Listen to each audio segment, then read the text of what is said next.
have not love, I am nothing. And though I bestow all my goods to feed the poor, and though I give my body to be burned, but have not love, it profits me nothing. I'm going to be the best wife a man ever had, Lord. We'll spend every waking moment together that we aren't working. I'll greet him at the door each night with a kiss, and I'll have a delicious meal waiting on the table. Our children will be beautiful and the best behaved in our neighborhood. I'll be the envy of all the other wives on the block. Hopes all things, endures all things. Love never fails, but whether there are prophecies, they will fail. She's so beautiful. God, you picked a perfect woman for me. She'll never want for anything, Lord. Not love, a nice home, children, money, or me. I'll never argue with her, and I'll never give her a reason to nag at me. All the guys I know will be wishing she was waiting for him to come through that front door every night. Amen.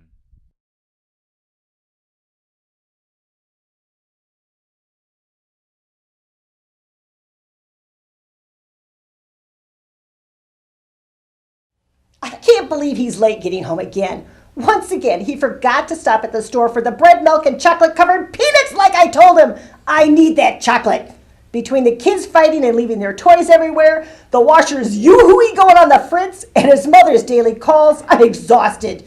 I've already fed the kids. He can just take what I fix him. I hope the chips are stale. This is not the way I thought our marriage was going to be.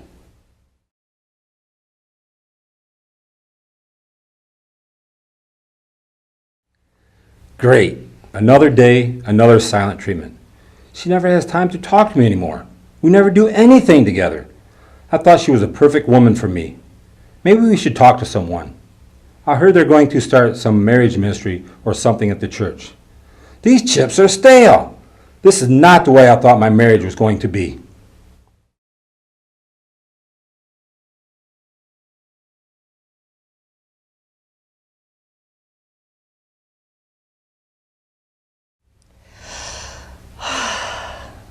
I can't believe we're sitting right in front of each other, and yet we have nothing to say. I love this man, but it seems like the newspaper's more important to him than I am. I just can't believe that God intended our marriage to be like this.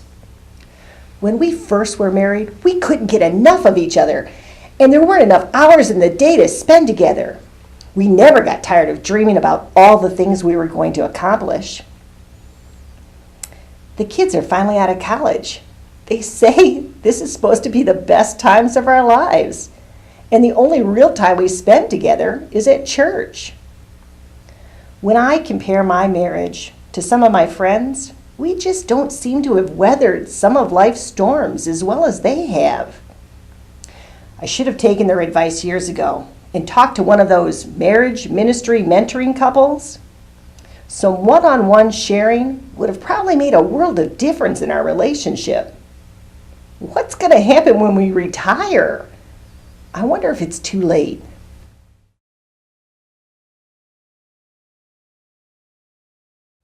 She is as beautiful as the day I married her. I must be boring, or she wanted to start a conversation with me. Gee, we used to talk all the time. We just don't seem to have much in common these days. I should have taken my friends up on their advice when the kids were younger and joined one of the church's married couples community groups. He said they'd teach you how to calm your wife when she's in one of those moods, or something like that. I think he mentioned a class on how to get your wife to love you and still buy you the tools you want. Our time together was going so fast. The pastor is always saying God created marriage so that we could experience the deepest relationship possible here on earth. You know, I want that spark back. I miss my wife. I wonder if I ask her if she would join a married couples community group. I'm making that call right now.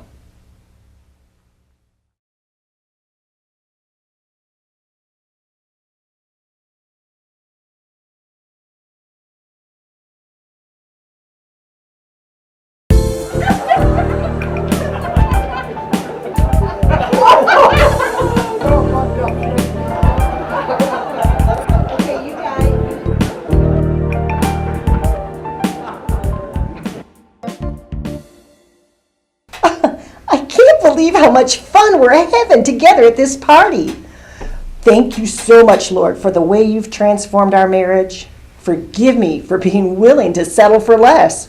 Who would have guessed that all of this happiness would come from learning to use a few basic marriage tools? This is how I felt back when we first fell in love all those years ago. I am never going to settle for less than your best again, Lord.